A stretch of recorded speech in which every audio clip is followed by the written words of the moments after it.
Et donc nous trouvons ce verset dans la Bible, dans les psaumes. Plusieurs disent, qui nous fera voir le bonheur? Fais lever sur nous la lumière de ta face, ô Éternel. Qui nous fera voir le bonheur? Je pense que 99,9% des gens dans le monde aimeraient avoir une réponse. Où est le bonheur? On cherche tous le bonheur d'une façon ou d'une autre. C'est ce qui nous donne envie de vivre. Quand on n'a plus envie de chercher le bonheur, c'est qu'on est déprimé et que probablement on n'a plus envie de vivre du tout. Et cette recherche du bonheur, c'est universel, c'est toutes les cultures, toutes les civilisations, tous les hommes et femmes, enfants même, on voudrait avoir le bonheur. Êtes-vous heureux cet après-midi? Est-ce que vous pouvez dire oui, moi je suis heureux? Est-ce que vous êtes heureux tout le temps? Est-ce que vous êtes heureux de temps en temps? Rarement. Il y a des personnes qui ne sont pas souvent heureux. On dit, les touristes nous disent que les Parisiens n'ont pas l'air heureux. Pas si. Et nous, on ne s'en rend pas compte, mais on a un visage un peu... on ne sourit pas, on est un peu tendu, les Parisiens. Alors c'est la vie parisienne, c'est vrai, mais je pense qu'il y a quand même aussi une explication morale et spirituelle à ça. On a une tête comme ça parce que ça ne va pas bien dans notre tête. On ne sourit pas parce qu'on n'a pas envie de sourire et parce que la vie ne nous paraît pas heureuse. Qu'est-ce qui nous manque pour être heureux? Est-ce que vous pouvez faire le compte dans votre esprit? Qu'est-ce qu'il me faudrait pour que je sois vraiment heureux?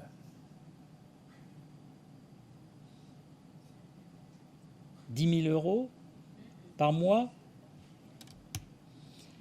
Ou peut-être qu'il vous manque quelqu'un. Parfois, ce n'est pas l'argent, c'est quelqu'un près de moi.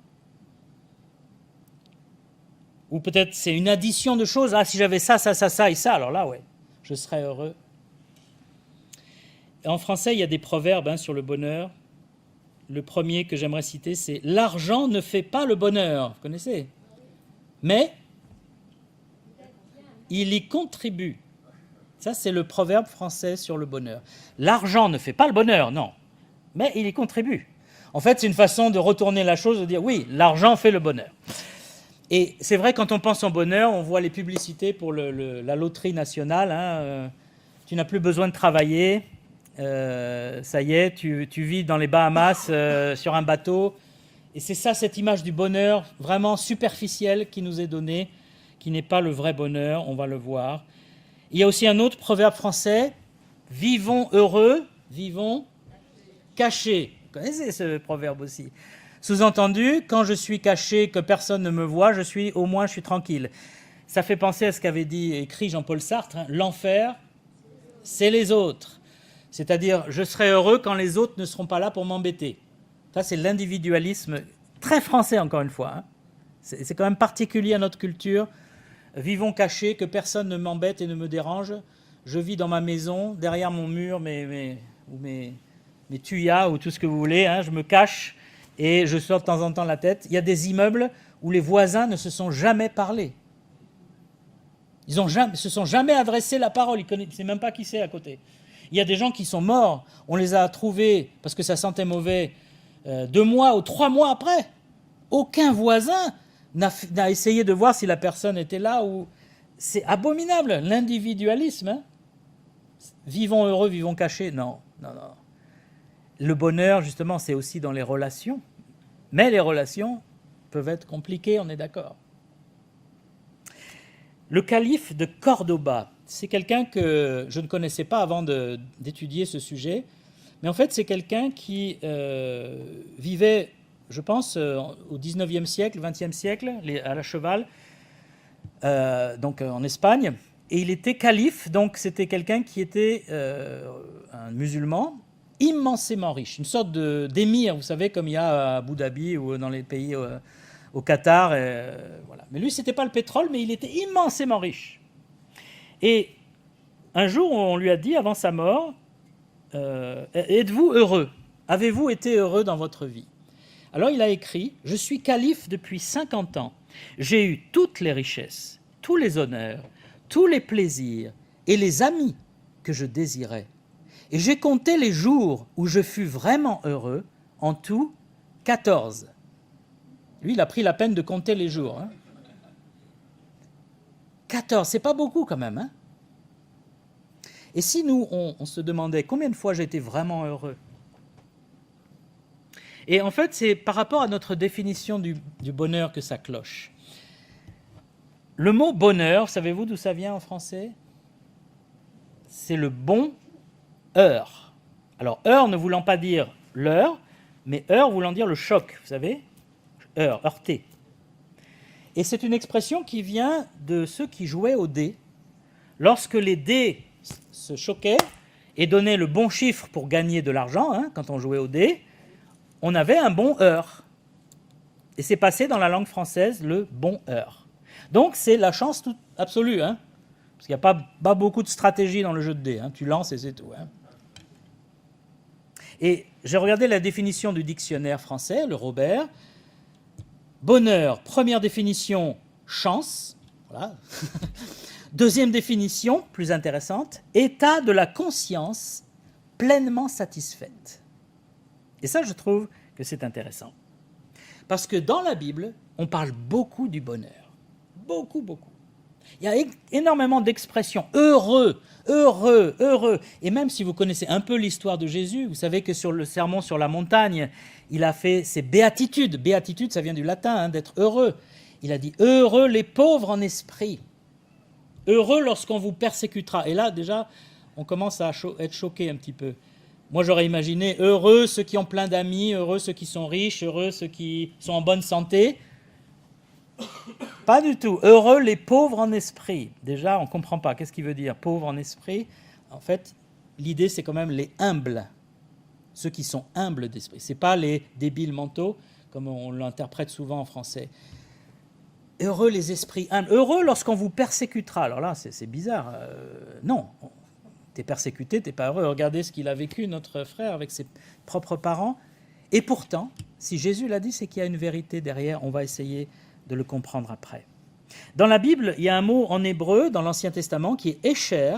Et écher, ça vient d'une racine qui veut dire être sur le bon chemin. Donc, vous êtes heureux quand vous êtes sur le bon chemin. En grec, le Nouveau Testament a été écrit en grec, c'est le nom Makarios. Makarios, ça veut dire béni. Tu es béni. Et d'ailleurs, chez les Juifs, on parle de la baraka, qui est la bénédiction. Et nous, on l'a traduit en français chance. Hein, quand on dit ah, toi, tu as la baraka, ça veut dire tu as de la chance. Eh bien, pas du tout. En hébreu, ça veut dire la bénédiction d'en haut.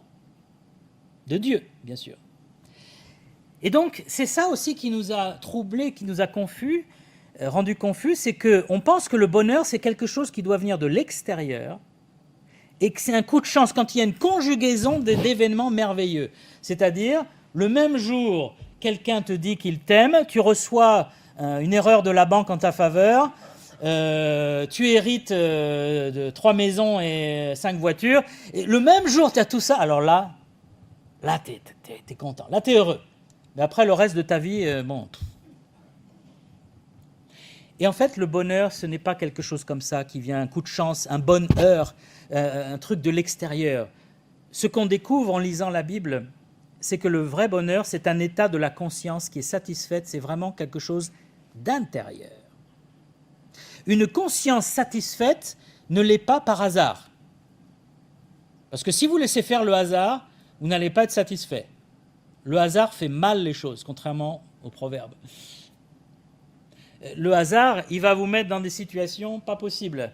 D'ailleurs, certains disent même que le hasard n'existe pas, puisque Dieu est au contrôle de tout.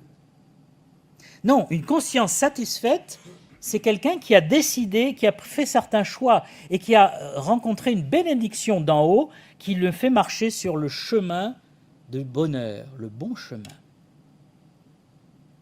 Alors, il y a 31 siècles, ça ne nous rajeunit pas, il y a un auteur de la Bible qui s'appelle l'Ecclésiaste, qui nous a parlé de tout ça. L'Ecclésiaste, c'est en hébreu Qohélet, le prédicateur, c'est quelqu'un qui enseignait les autres, et c'était vraisemblablement le roi Salomon. Le roi Salomon a vécu une époque faste pour Israël, puisque son père a fait toutes les guerres, et lui, il est arrivé, il a hérité du royaume, et il avait la paix.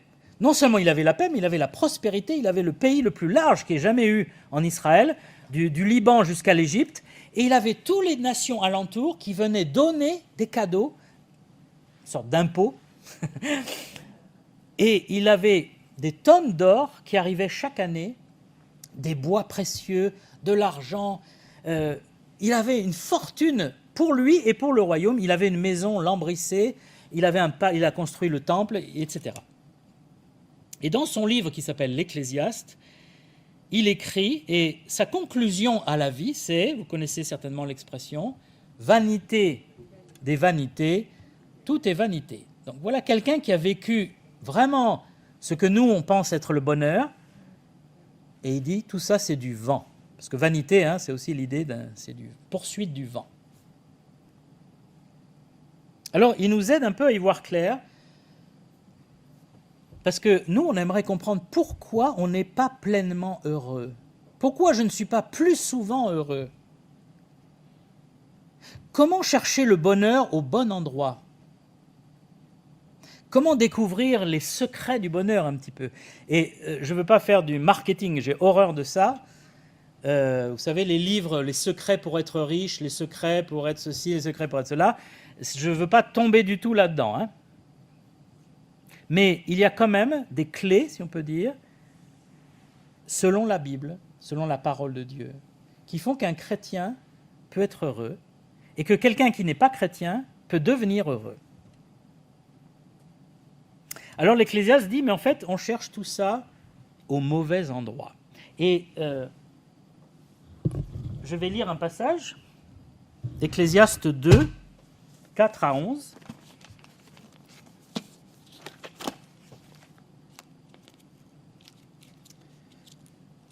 Et il raconte un peu ce qui lui est arrivé.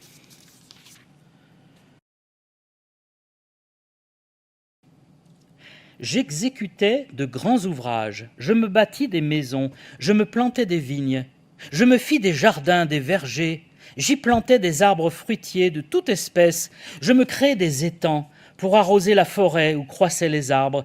J'achetais des serviteurs, des servantes, et j'eus leurs enfants qui sont nés dans la maison. Je possédais des troupeaux de bœufs, de brebis, plus que tous ceux qui étaient avant moi dans Jérusalem. Je m'amassais de l'argent et de l'or, les richesses des rois et des provinces. Je me procurais des chanteurs et des chanteuses, et les délices des fils de l'homme, des femmes en grand nombre. Je devins grand, plus grand que tous ceux qui étaient avant moi dans Jérusalem, et même ma sagesse demeura avec moi.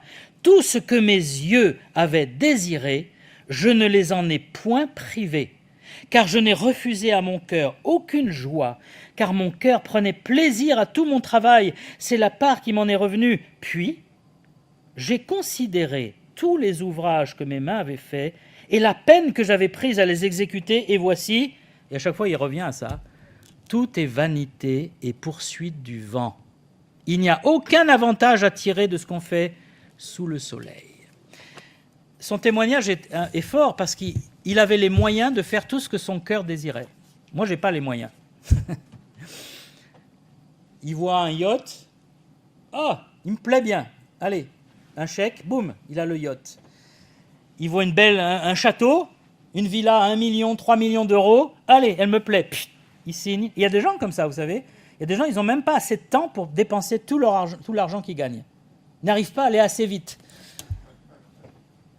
Est-ce qu'ils sont heureux? Ben non. Ils courent après le bonheur tout le temps. Ils pensent que sur leur yacht ou dans leur belle villa, ils vont être heureux. Et puis ils sont là. Et puis ils se rendent compte que c'est une vanité. C'est le rêve de beaucoup d'hommes d'avoir, alors même des hommes masculins, d'avoir des femmes comme lui. Salomon, il pouvait avoir toutes les femmes qu'il voulait parce qu'il était le roi.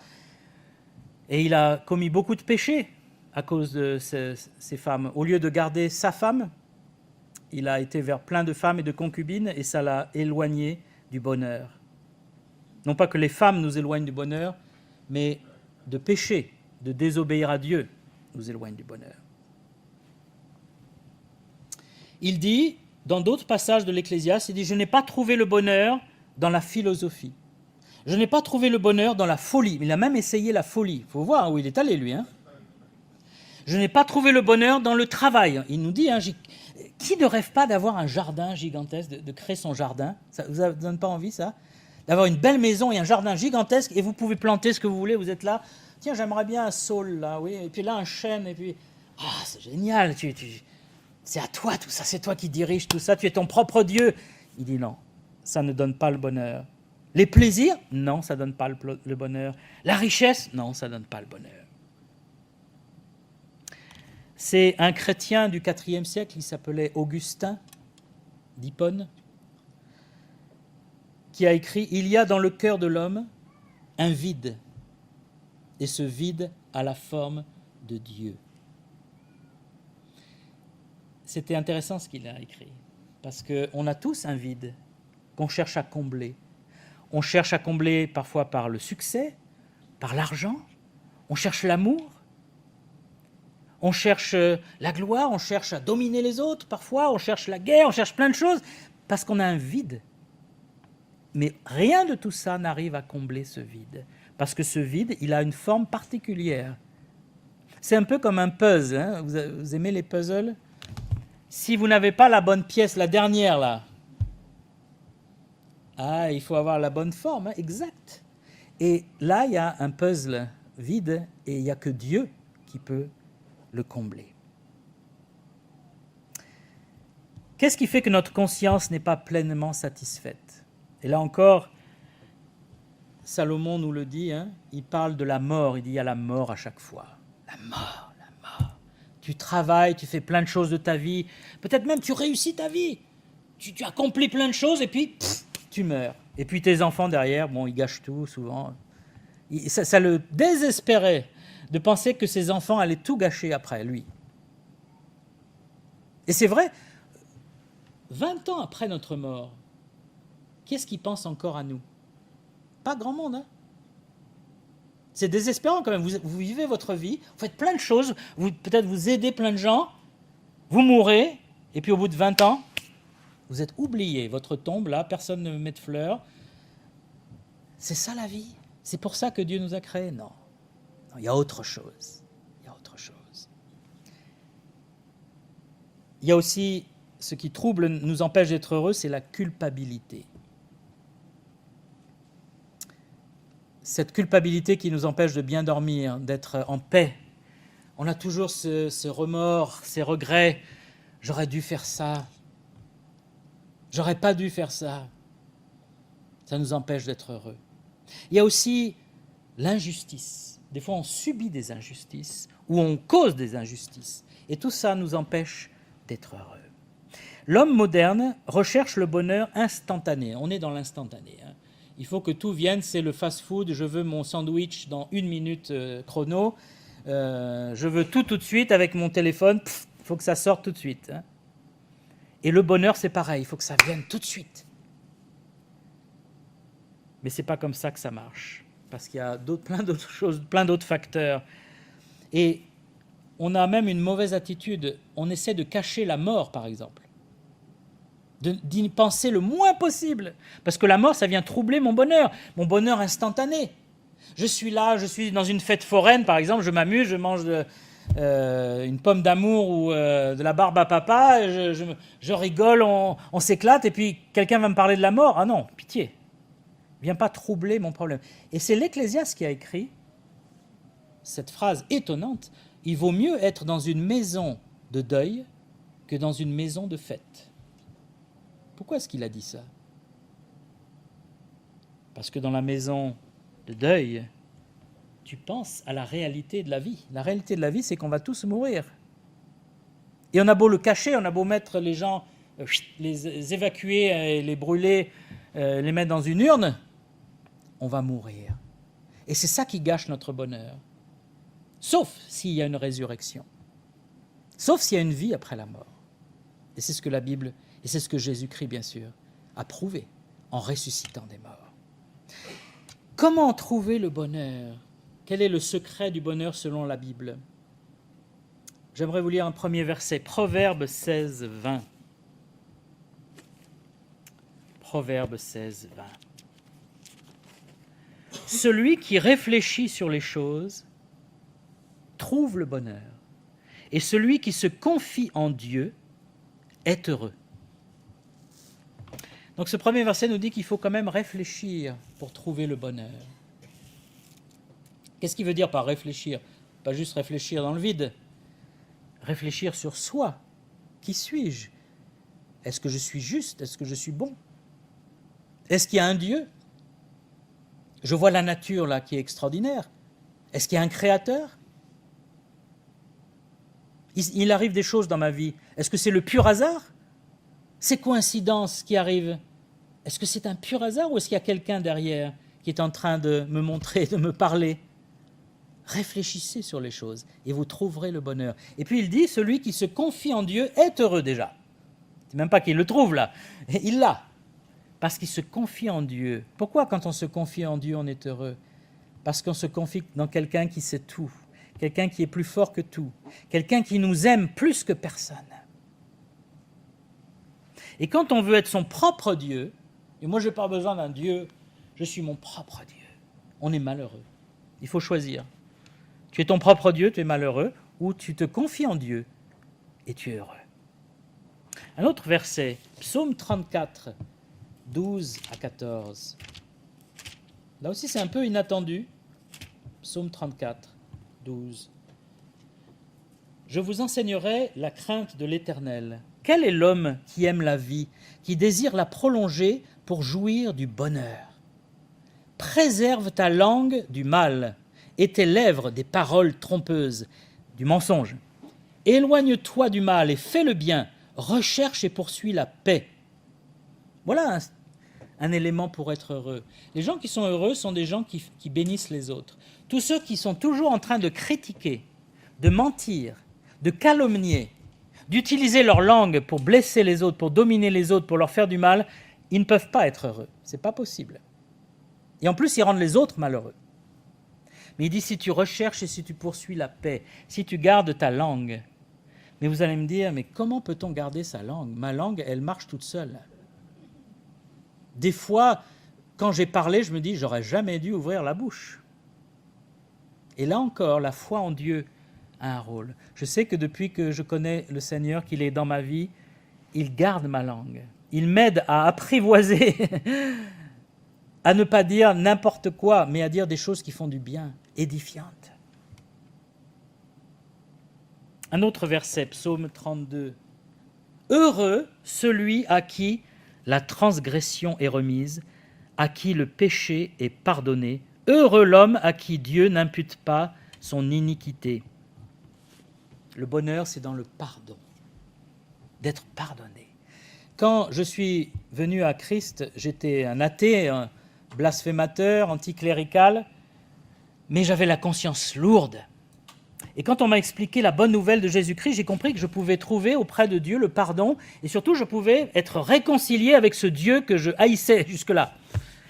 Et ça m'a touché, j'ai dit oui, je veux connaître ce Dieu. Et donc, j'ai prié et j'ai demandé pardon. Et j'ai fait une bonne liste de mes péchés. J'avais 19 ans, mais j'en avais déjà fait pas mal. Et j'ai cru que Jésus-Christ me sauvait, me pardonnait. Et il y avait en moi un bonheur que je n'avais jamais ressenti de ma vie. Jamais.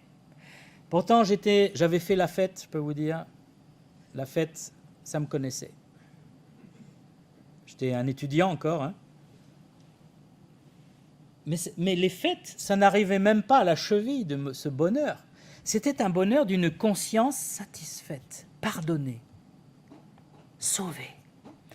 Plus rien n'importait. Vous auriez pu, à ce moment-là, m'enfermer dans un cachot jusqu'à la fin de mes jours. Vous n'auriez pas pu me voler mon bonheur. Et c'est toujours pareil aujourd'hui. Et c'est comme ça que vous trouvez des chrétiens qui sont persécutés dans le monde. Il y a énormément de chrétiens qui souffrent pour leur foi. Récemment, c'était au Nigeria, il y a des gens qui sont assassinés, en Égypte, en Turquie, en Iran. Et pourtant, ces gens pourraient nous enseigner ce qu'est le bonheur. Ils ont une joie de vivre, ils ont une force de vie, ils ont une persévérance. D'où ça vient? Ça vient de Dieu. On ne peut pas vous voler votre joie, votre bonheur quand vous êtes sauvé, quand vous êtes pardonné. Une autre idée sur le bonheur aussi, c'est le contentement. Je vous lis Jean 7, 38, et c'est Jésus-Christ qui parle.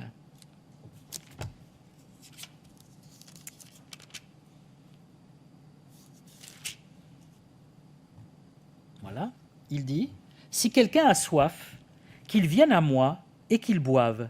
Celui qui croit en moi, des fleuves d'eau vive couleront de son sein, comme dit l'Écriture. » Et il dit cela de l'esprit que devaient recevoir ceux qui croiraient en lui. Si quelqu'un a soif, de quoi a-t-on soif? De bonheur.